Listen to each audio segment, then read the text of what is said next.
नमस्कार दोस्तों। आज है 11 नवंबर 2025 और आज के न्यूज़ से जितने भी इम्पोर्टेंट करंट अफेयर के क्वेश्चंस बनेंगे सभी को विस्तार से चर्चा करेंगे। तो चलिए दोस्तों शुरुआत करते हैं। पहला क्वेश्चन, हाल ही में 60 पाउंड वजन के साथ 1 घंटे में 847 पुशअप लगाकर गिनीज वर्ल्ड रिकॉर्ड किस भारतीय ने बनाया है? सही आंसर है ऑप्शन बी, रोहतास चौधरी। दोस्तों, भारतीय पुशअप मैन रोहतास चौधरी ने 8 नवंबर 2025 को दिल्ली के जवाहरलाल नेहरू स्टेडियम में 60 पाउंड यानी कि 27 किलोग्राम वजन अपने पीठ पर रखकर 1 घंटे में 847 पुशअप लगाकर नया गिनीज वर्ल्ड रिकॉर्ड बनाया। दोस्तों, उन्हें फिट इंडिया के राजदूत के रूप में भी जाना जाता है। दोस्तों, इससे पहले यह रिकॉर्ड सीरिया एथलीट के नाम था जिन्होंने 820 पुशअप लगाया था। दोस्तों, ऐसे ही अपने पिछले प्रयासों में रोहतास ने नवंबर 2024 में 60 पाउंड के साथ 704 पुशअप किए थे, लेकिन इस बार उन्होंने अपना ही रिकॉर्ड तोड़कर एक नया रिकॉर्ड बनाया है जिसे गिनीज वर्ल्ड रिकॉर्ड में शामिल किया गया है। दोस्तों, इस बार का कितना है? 1 घंटे में 847 पुशअप लगाया है। कौन है? Rohtas Chaudhary. Next question, Hindustan aeronautics limited HAL ने तेजस MK-1A लड़ाकू विमानों के लिए इंजन खरीदने हेतु किस अमेरिकी कंपनी के साथ समझौता किया है? तो दोस्तों, इसका जो सही आंसर होगा ऑप्शन डी, JE एरोस्पेस। दोस्तों, हिंदुस्तान एरोनॉटिक्स लिमिटेड ने तेजस MK-1A लड़ाकू विमानों के लिए इंजन खरीदने हेतु अमेरिकी कंपनी जनरल इलेक्ट्रॉनिक्स यानी कि GE एरोस्पेस के साथ एक समझौता किया है। दोस्तों, इस समझौते की मुख्य बिंदु है, यह समझौता लगभग $1 अरब यानी लगभग 8,870 करोड़ रुपये का है। इस समझौते के तहत JE एरोस्पेस HLA को 113 F404 GE IN-20 इंजन और संबंधित सपोर्ट पैकेज की आपूर्ति करेंगे। इस इंजन का उपयोग भारतीय वायुसेना के 97 तेजस MK-1 लड़ाकू विमानों के दूसरे चरण के निर्माण में किया जाएगा। इंजनों की डिलीवरी 2027 से शुरू होकर 2032 तक पूरी होने की उम्मीद है। दोस्तों, यह समझौता मेक इन इंडिया पहल को भी बढ़ावा देता है और भारत अमेरिका रक्षा संबंधों को मजबूत करता है। नेक्स्ट क्वेश्चन, किस देश ने 15 वर्ष के कम उम्र के बच्चों के लिए सोशल मीडिया के उपयोग पर प्रतिबंध लगाने की घोषणा की है? सही आंसर है ऑप्शन डी, डेनमार्क। दोस्तों, डेनमार्क ने 15 वर्ष से कम उम्र के बच्चों के लिए सोशल मीडिया का उपयोग पर प्रतिबंध लगाने की घोषणा की है। दोस्तों, इस योजना के तहत 15 साल से कम उम्र के किसी भी व्यक्ति के लिए सोशल मीडिया तक पहुंच पर प्रतिबंध लगाने के लिए एक राजनीतिक समझौता किया गया है।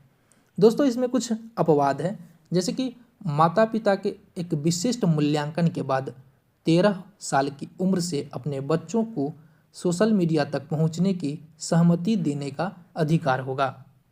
इस कदम का उद्देश्य युवाओं के मानसिक स्वास्थ्य की रक्षा करना और उन्हें हानिकारक सामग्री और व्यावसायिक शोषण से बचाना है। मिनटमैन 3 परमाणु मिसाइल का सफल परीक्षण किया, जिसे ग्लोरी ट्रिप 254 कोड नेम दिया गया है। दोस्तों, इसका सही आंसर है ऑप्शन सी, संयुक्त राज्य अमेरिका। दोस्तों, यह परीक्षण अमेरिका द्वारा किया गया है।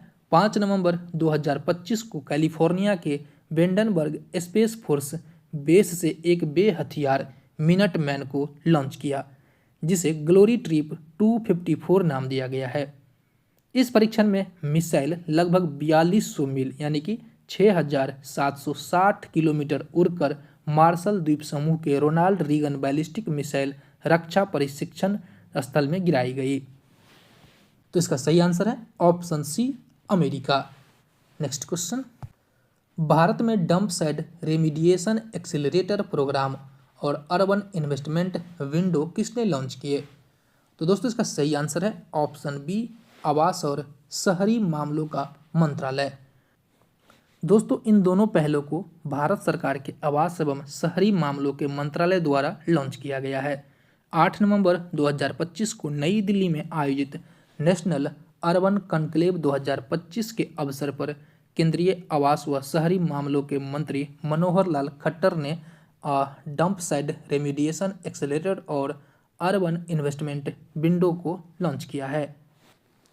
दोस्तों, इन कार्यक्रमों का उद्देश्य है dump site remediation accelerator program. इसका लक्ष्य है सितंबर 2026 तक शहरी भारत में शेष डंप साइट यानी कि कचरों के ढेरों की तेजी से सफाई करना और मूल्यवान शहरी भूमि को पुनः प्राप्त करना है।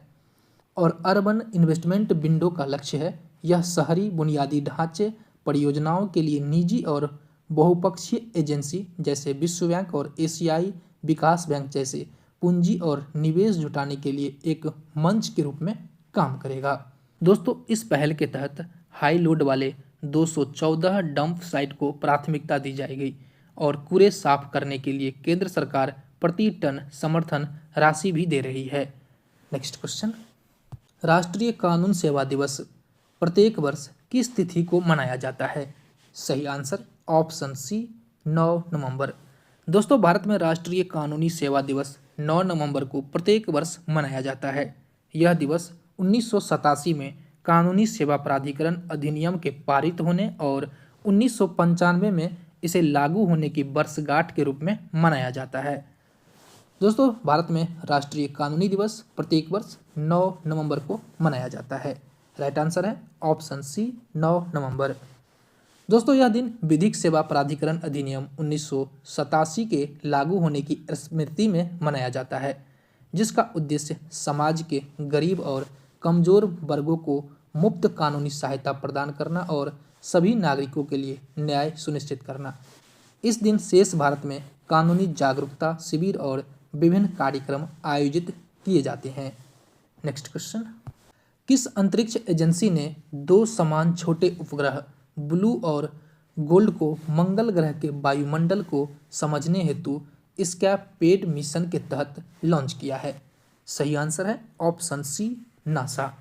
दोस्तों, स्कैपेड मिशन को अमेरिकी अंतरिक्ष एजेंसी नासा ने लॉन्च किया।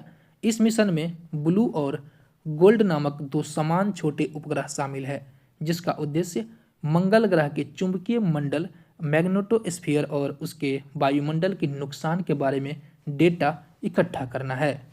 दोस्तों, scape and plasma acceleration and dynamics explore mission का मुख्य लक्ष्य मंगल ग्रह के चुंबकीय क्षेत्र मैग्नेटोस्फीयर का 3D मानचित्र बनाना और यह समझना कि समय के साथ मंगल ग्रह ने अपना अधिकांश वातावरण कैसे खो दिया। वैज्ञानिकों का मानना है कि मंगल ग्रह कभी गर्म और नम था और उसकी सतह पर पानी बहता था, लेकिन धीरे धीरे उसने अपनी घना वातावरण खो दिया, जिससे वह आज एक ठंड और शुष्क ग्रह बन गया है। दोस्तों, ब्लू और गोल्ड उपग्रह क्या है? इस मिशन में 2 समान छोटे उपग्रह हैं, जिसे ब्लू और गोल्ड नाम दिया गया है। ये उपग्रह रॉकेट लैब द्वारा बनाए गए हैं और फोटोन नामक प्लेटफॉर्म पर आधारित है। दोनों उपग्रह एक साथ मिलकर काम करते हैं, जिससे वैज्ञानिक को मंगल के पर्यावरण का एक ही समय में विभिन्न स्थानों से स्टीडिया या 3D दृश्य मिल सके, जो केवल एक अंतरिक्ष यान से संभव नहीं। दोस्तों, प्रत्येक अंतरिक्ष यान में 3 वैज्ञानिक उपकरण लगे हैं, एक मैग्नेटोमीटर, एक इलेक्ट्रोस्टैटिक एनालाइजर और एक लैंगमुअर प्रोब, जो चुंबकीय क्षेत्रों, आयनों और प्लाज्मा घनत्व को मापते हैं। हाल ही में BIMSTEC India marine research network सम्मेलन का पहला संस्करण कहाँ आयोजित किया गया? सही आंसर है ऑप्शन सी कोची। दोस्तों, यह सम्मेलन भारत सरकार के विदेश मंत्रालय और bay of Bengal program inter government organization द्वारा संयुक्त रूप से आयोजित किया गया था। बिमरेन पहल की घोषणा पहली बार प्रधानमंत्री नरेंद्र मोदी ने 2022 के कोलंबो बिम्स्टेक शिखर सम्मेलन के दौरान की थी और इसे औपचारिक रूप से 2024 में लॉन्च किया गया था। दोस्तों, इस पहल का मुख्य उद्देश्य नीली अर्थव्यवस्था के सतत विकास के लिए बंगाल की खाड़ी के क्षेत्र के शोधकर्ताओं के बीच सहयोग को सुविधाजनक बनाना, संस्थागत साझेदारी को सक्षम करना और समुद्री विज्ञान में सामूहिक अनुसंधान को मजबूत करना है। दोस्तों सम्मेलन की मुख्य बातें हैं। सम्मेलन में बिम्स्टेक सदस्य देशों के 25 संस्थान और 50 से अधिक शोधकर्ताओं ने भाग लिया।